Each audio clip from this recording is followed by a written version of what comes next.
Hello, and welcome to another segment of Black Futures, Black Studies, Black Ecologies, and African Social Research. Black Futures is a public knowledge project run by the Black Studies Colloquium at Baruch College. In 2022, the Black Studies Colloquium developed a public knowledge project called Black Futures, with the generous support of the Provost Faculty Innovation Grant and the CUNY Black Race and Ethnic Studies Research Grant. Black Futures is driven by a series of questions.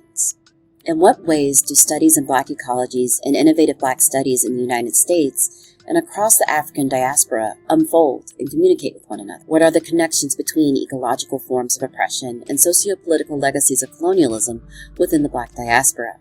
What kind of Black futures might we imagine through cultivating conversation and producing scholarship across sites of Black studies in North America, the Caribbean, South America, and Africa?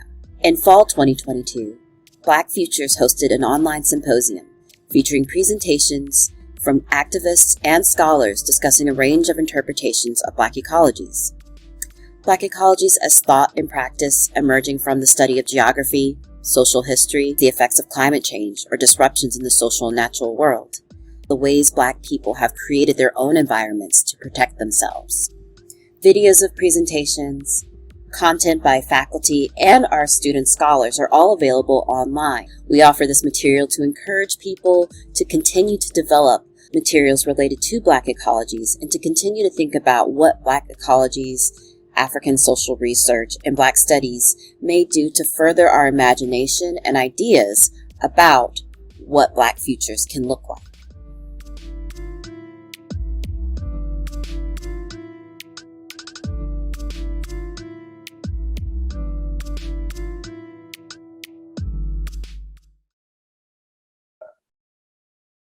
I think your take on this is so inspiring in so many ways, and I like how you frame it, and I'm struck by your ability to remain positive. It's, a pretty bleak analysis, and it makes me curious. So in some ways, what I hear you saying is that persuasion is important, that we have to start to see the realities that are all around us. But that we also need to sort of take account of our own behaviors and understand how we are contributing to the problem that we often want to place on some other person's shoulders. And I think that's really important, especially in the United States, where I think those data points you were providing about consumption are really powerful, right? Yeah. But I'm wondering, at what point do you sort of start to question, your strategy, the idea that persuasion is sufficient, that education is sufficient, and start to consider, I'm not sure if you heard about this book that came out, I think last year, called How to Bomb a Pipeline, right? And it was meant to be a provocation, but it was asking this question of why hasn't the environmental justice movement adopted, violent strategies, not targeted towards humans, but targeted towards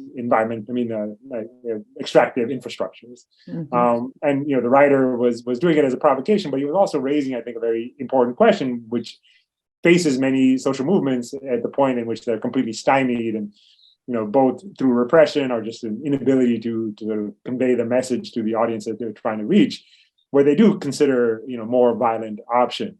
And I just want to ask you, how do you think about that, and whether you confront, especially amongst younger people, an interest to sort of start adopting more extreme tactics in the face of the sort of challenges that the movement confronts. Yeah. I have always believed in all of the strategies at all times. I'm one of those people. Unfortunately, my orientation was corporate law and competition. So those are things that's where I come from. And when I got into this justice movement, the most frustrating and ongoing question is basically, how do we win? That's what I've been asking. How do we stop this thing? How do we win? It's been a journey for me to learn about the freedom struggles and the ongoing struggle for liberation that exists, not just in the US history, but in the African history, which is important to me, and the indigenous history, which is important to me and my bloodline. So I have always understood a more indigenous approach to the problem, which is there's a role for everybody in every tactic. And at some point, you're going to be called in to do what you're supposed to do. So I am not a believer of violence, but I never thought of bombing a pipeline as violence. So I hear the term. My strategy, I've been trying to figure out how I play to my strengths and what my role is in a broader confederation of people who will all be playing very different roles. And it's actually been my orientation because the organizing work that I've done in the Gulf has really been with very different people. Like, it's not like everybody is coming out doing a thing. It's like everybody is really different. The only thing we have is a shared experience from very different perspectives. So I question the strategy every day. Mostly I question why left doesn't have a strategy, but that's neither here nor there. That's just me being a little bit shady with the left. But I believe in all of the elements of the strategy. I just don't know that I'm going to be the person leading a particular thing, but we are in current conversation around strategy that says, how do we set up the litigation, set up the comms, set up the organizing, and set up this. And when all of this fails, make space and ability to be able to get people out of jail or get people out of harm's way when they do things that they feel they need to do. Not me, but it doesn't have to be me. I also don't really enjoy protests. It's a critique I've given to the left quite often, like, what are we doing and why? Meanwhile, I've seen people really lit a fire by a protest and really come into a movement. So I'm not going to knock it.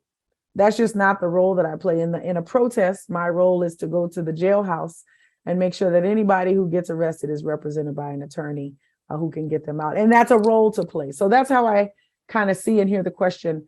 I do think, though, it's important to note that in Louisiana in particular, and across the Gulf South, where there is petrochemical infrastructure owned by one of these multinational corporations, there are at least 3, probably more, rounds of security that are always around you. The Department of Homeland Security and or other federal agencies are often found by any and all of these privately owned plants. The local sheriff and police are always there. And then there's usually private security. And Blackwater, which I know isn't called Blackwater anymore, but like these private security firms are all over here. The tactics needed to move against these forces, I don't know that we yet have the ability to, I don't know that we've begun to really put them together. But it's not like, oh, there's a pipeline over there, you could go bomb it and that could be the decision, which I think some people get to make in the middle of Nebraska, the middle of this and that. You could just go do a thing. No. Down here, there is heavy military presence on top of police presence, on top of private security presence, all to secure the assets of these private industries. I think we're going to have to take them down from multiple angles, and I am okay with all of them. I just know what role I have to play in the broader scheme. Thank you for that question. I never really, that was good. Yeah, and thank you for your answer. That was very well thought through. And I also think a piece of advice for all of us, like there are multiple roles to be played. There's not one way to do this. And I think that's going to stick with me a great deal. I'm also noting in the chat, and I'll also direct to our next question to Angie, but Angie in the chat also said confrontational tactics don't have to be violent tactics. Yes. Which again is expanding our thinking, using that creative energy to think about what kinds of interventions we can make and what roles we can play. Angie, you have your hand up. Go ahead and ask your question. Yes, thank you. And so it's not on the tactics in that regard, but more in terms of building solidarity. And I wanted to say I loved what you said about racism not being sophisticated enough to hit its target and why this affects all of us. And I loved it so much. I was trying to get it all down because I wanted to say it back to my students and quote you in my class. But I thought that was so powerful. I love that you recognize the ties also to Appalachia. I mean, I'm from that area. I grew up in Western Pennsylvania. I'm from a coal mining family. whose health was absolutely affected by that industry, by the pollution. My health was absolutely affected by that. Did not have AC, was not accessible, all that. But the solidarity you speak of, I think it's so important to justice. And I was wondering if in your work you can talk about examples of how to build solidarity, not just between people of color and white people, or people who have been defined as white, but also between and among people of color who capitalism divides. Because I think that division is something that our students struggle with, but I think that there's a lot of silence around it. Mm-hmm. Yeah. Yeah, that's the kicker. In 2023, we're hosting conversations between folks native to Turtle Island and descendants of Black folks from the African continent.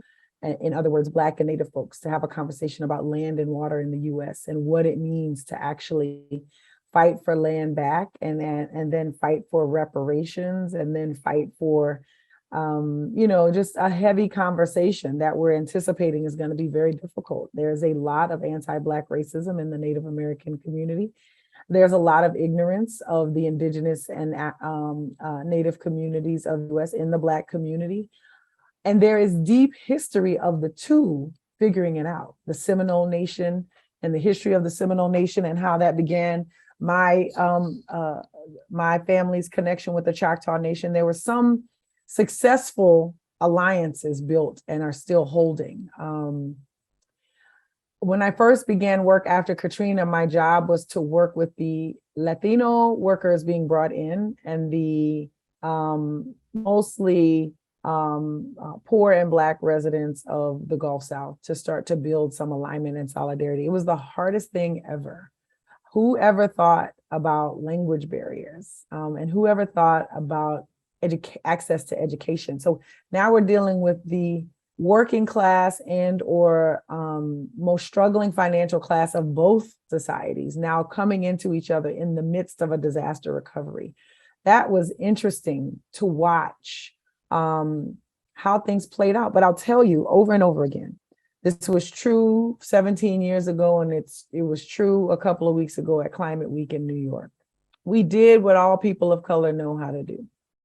We gathered, we ate, we put some music on. Everything was delicious, by the way. You can't have nasty food at the gathering. It's got to be like you got to pay the extra money for the extra thing because it's got to be good.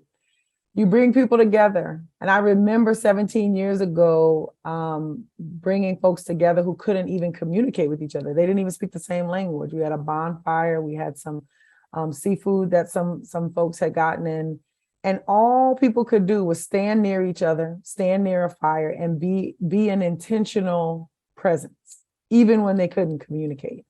And at Climate Week a couple of weeks ago, we had a gathering where we just pulled people from around the globe together to gather and to be together, take off all of the labels and just be free together for a second.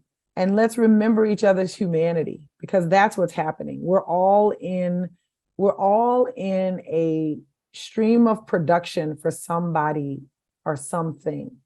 If you take yourself out of that stream of production and allow yourself to be present with other people, it allows you to see their humanity and build solidarity and alignment from there.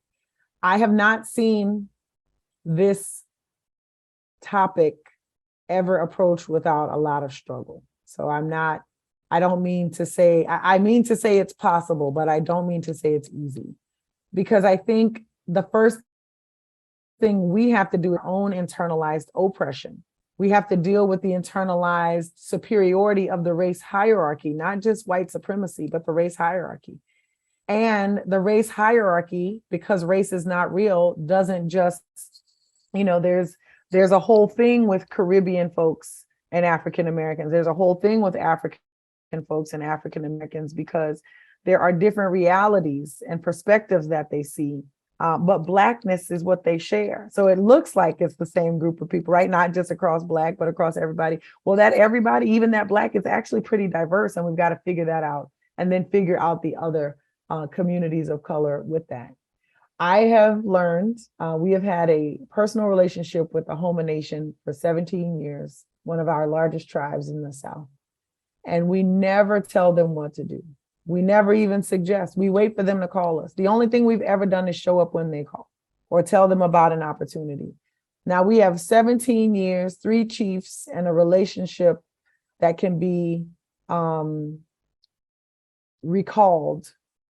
So now when we get to hard questions and even hard conversations, we've established a level of trust that allow us to move across these lines. It doesn't mean we're going to agree, but it does mean we can have difficult conversations without feeling a personal attack or a collective attack. And I think we have to figure that out because we don't have a lot of time, but we absolutely have to have a lot of purpose. And I think starting relationships, not because they can do something for your paper or for your project or for your professional growth, starting processes because, you know, this is an interesting person who can contribute to my life. This is where we need to start building the multiracial alliances. At the end of the day, though, I think we've got to be of service. We've got to meet people's immediate needs.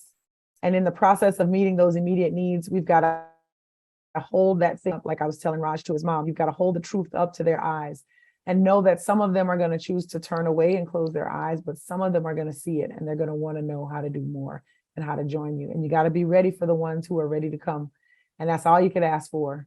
Otherwise, it doesn't work. You know, otherwise it unsticks the alliance. If you force people into alignment when they've had no ability to see and recognize their own truth.